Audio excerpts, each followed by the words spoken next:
Good morning বন্ধুরা, welcome back to my channel. আশা করি তোমরা খুব খুব খুব ভালো আছো। প্রতিদিনের মতন আবারও চলে আসলাম নতুন একটা ভিডিওর সাথে। তো দেখতে থাকো, আশা করি ভালো লাগবে। এখন বোঝো কি করছিল জানো, মানে কোলে ওঠার কথা বলেছি, কোলে উঠবে ঠিক করছিল, তারপরে যেই খেয়াল করেছে যে ভিডিওটা ওখানে রয়েছে, লজ্জায় দেখো কোথায় চলে গেছে। মানে এখন না কোলে উঠতে মানে ইচ্ছা করে, কিন্তু কেউ যদি দেখে, বাইরের কেউ বা ভিডিও অন থাকলে একদম কোলে উঠতে চায় না, এত লজ্জা ওর। আর একজনকে দেখো সকালের ব্রেকফাস্ট নিয়ে বসে রয়েছে, আলু ভাজা, রুটি, আর তার সাথে হচ্ছে মিষ্টি। আর দেখো আমাদের এখন নতুন মানে অতিথি ঘরের এই বিড়ালটা 3টে বাচ্চা কোথায় দিয়েছে, দিয়ে বাচ্চাগুলোকে নিয়ে দেখো রান্নাঘরের মধ্যে ঢুকেছে। এখন ছোট ছোট বাচ্চা, এদেরকে আর বের করে দেওয়া যায় বলো? বেরও করে দেওয়া যাচ্ছে না, কিছু না। সেই রান্নাঘরের কোণায় ঢুকে রয়েছে, কি যে কাজবাজ করতে অসুবিধা হচ্ছে কি বলবো। কখন বেরোচ্ছে কখন ঢুকছে, ভয় ভয়, আমার এমনি ভয় লাগে। মানে গায়ের মধ্যে না উঠে যায়, কামড়ে দেয়, এসব খালি চিন্তা হয়। সেই খালি খেয়াল করছি ওদের দিকে, আর এদিকে রান্না করছি। কি জ্বালায় পড়েছি। ছোট ছোট বাচ্চা রয়েছে, তাড়ানোও যাবে না কিছু না, যতদিন না এরা বড় হবে। আর যাই হোক দেখো, এখানে রান্নাও বসিয়ে দিয়েছি দুপুরের। আজকে ফ্রাইড রাইস হবে, ওদিকে চিকেনটা প্রায় হয়ে গেছে, ওদিকে জল গরম বসিয়েছি। আর দেখো বলতে বলতে রান্নাও সব কমপ্লিট। এদিকে বোঝো স্নান হয়ে গেছে, সব কিছু হয়ে গেছে। আমি বললাম যে আজকে একটু দেরি হয়ে গেছে, তা তাড়াতাড়ি মানে তুই একটু খেয়ে নে হাত দিয়ে। তো কষানো খাওয়া হয়েছে, কষানো 2 পিস খেয়ে নিয়েছে আগে, তারপরে এবার হাত দিয়ে দিয়ে দিয়েছি। মানে হাত দিয়ে দিয়ে দিয়েছি বলতে কি, মানে হাত দিয়ে খাওয়ার কথা বলেছি। তো দেখলাম এক কথাতে রাজি হয়ে গেছে, তো খেয়েও নিয়েছে। আর আমাদেরও খাওয়া দাওয়া হয়ে গেছে, খাওয়া দাওয়া করে এই ফল খাচ্ছিলাম, তার সাথে একটু টিভি দেখছিলাম। আর দেখো বিকেলবেলা ঘুরে এসে এই হচ্ছে একটা শাস্তি, জামা কাপড় কাচা। উফ! কত যে জামাকাপড় হয়, নিয়ে যাওয়ার সময় তো ব্যাগ ভরে জামাকাপড় নিয়ে যাই। এটা একদিন পরবো, সেটা একদিন পরবো, এই বেলা ওই বেলা করে কত রকম চিন্তা ভাবনা করে কত জামাকাপড় নেওয়া হয়ে যায়।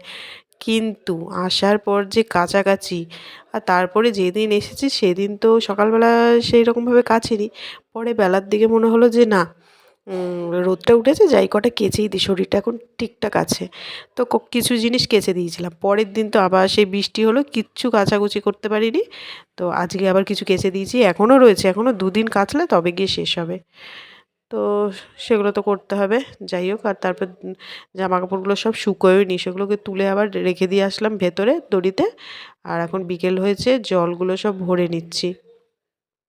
এখন আর মানে কয়েকদিন ধরে দুপুরবেলায় খাওয়া দাওয়া করে জলগুলো ভরে রাখতাম, তো 2 দিন ধরে আর ইচ্ছা করছে না। মানে খাওয়া দাওয়া করে মানে ঘুরে আসার পর একটু শরীরে মানে আলিস্যতা লেগেছে, সে মানে যা হয়। তা খেয়ে দেয়ে আর ইচ্ছা করছিল না বলে 2 দিন ধরে সেই বিকেলবেলা একটু শুয়ে যখন থাকি তারপরে উঠি। আর দেখো ঘুরে আসার পর আবারও 2টো লাগেজ একদম গোছানো হয়ে গেছে। আর বোঝো তো একদম লাগেজগুলো নিয়ে যে কী টানাটানি করছে। আমরা এসেছি 19 তারিখে, আর আজকে হচ্ছে 21 তারিখ। আজকে হচ্ছে শ্বশুর শাশুড়ি যাবে ঘুরুঘুরু করতে। ওনারা যাবে হচ্ছে হরিদ্বার, বেনারস, অযোধ্যা এগুলো ঘুরতে। তো মানে বাবার এক বন্ধু, তার ওয়াইফ, 4 জনে মিলে ঘুরতে যাবে। তো মোটামুটি রেডি। তো মানে হয়ে গেছে, এবারই বেরোবে। আর বোঝো তো কী লজ্জা পাচ্ছে, উফ! ওর একটু হয়তো মনটা একটু খারাপ খারাপ লাগছে। দাদু ঠাম্মিকে অনেক দিন দেখতে পারবে না, প্রায় 9-10 দিন মতন। তো রেডি হয়েছে, যে এই সব সাজুগুজু করে রেডি হয়েছে, ও এসে পর্দার পেছনে লুকোচ্ছে। ওর ঠাম্মা এসেছে একটু আদর করার জন্য, ও সেই সরে সরে যাচ্ছে। সে মানে হয়তো একটু মনের মধ্যে একটু খারাপ খারাপ লাগছে, সেটা আর প্রকাশ করতে পারছে না। তো কখন দিয়ে বলছে, যা একটু দাদু ঠাম্মির ব্যাগগুলো একটু তুলে দে একটুখানি গাড়িতে, টোটোর মধ্যে। বলছে না না আমি পারবো না। ওর দাদু আবার একটা ছোট ব্যাগ, বলছে ভাই এইটা তুই নিয়ে যা। সে কিছুতে তো ধরলই না, কিছু না। আর দেখো মোটামুটি মা বাবা রেডি হয়ে গেছে, এখন বেরোবে। তো এদিকে মা বাবা বেরিয়েও গেল, টোটোতে উঠে মানে স্টেশন পর্যন্ত গেল। তারপরে ওখান থেকে ব্যান্ডেল থেকেই ট্রেন রয়েছে, ভালোই হয়েছে। আর হাওড়া যেতে হবে না, একেবারে ব্যান্ডেল থেকেই উঠে পড়তে পারবে। আর এদিকে আমি রাতের রান্না মানে চাপিয়েও দিয়েছি, ভাত করেছি, আর একটা সব কিছু সবজি দিয়ে তরকারি। তরকারি হয়ে গেছে। তো বোঝো আর ভাত খাবে না, দুপুরবেলা ফ্রাইড রাইস আর চিকেন করেছি। ওই ফ্রাইড রাইস আর চিকেনটাই ওর হয়ে যাবে, ওর মতনই আছে। আর আমাদের জন্য মানে আমার আর মনোজের জন্য ভাত করেছি, আর এই সবজি সব কিছু দিয়ে এই সরু ডাঁটা, ভেন্ডি, আলু, পটল সব কিছু দিয়ে একটা মাখা মাখা করে তরকারি করেছি, ওই দিয়ে হয়ে যাবে। আর ওতে যা সবজি রয়েছে সবগুলোই খেতে মনোজ খুব ভালোবাসে, ওই সরু ডাঁটা, ভেন্ডি এগুলো খেতে ভালোবাসে। তো যাই হোক, ওর জন্য মানে ভালোই হবে। আর এদিকে দেখো খাওয়া দাওয়া কমপ্লিট করে তিনজনে মিলে এখন মানে কথাবার্তা এইসব বলছি, টিভি চলছে এদিকে। খাওয়া দাওয়া তো সবার হয়ে গেছে, এরপর শুয়ে পড়বো।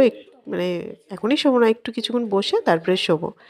আর বোঝোর তো আজকে রেজাল্ট বেরিয়েছে, তোমাদের বলাই হয়নি, ফাইনাল এক্সামের রেজাল্ট। আর রেজাল্ট খুব ভালো করেছে, সেই জন্য আজকে খুব খুশি। আর দুষ্টুমিটাও তার সাথে একটু বেশি বেশি হচ্ছে, রেজাল্টটা ভালো করেছে যেহেতু।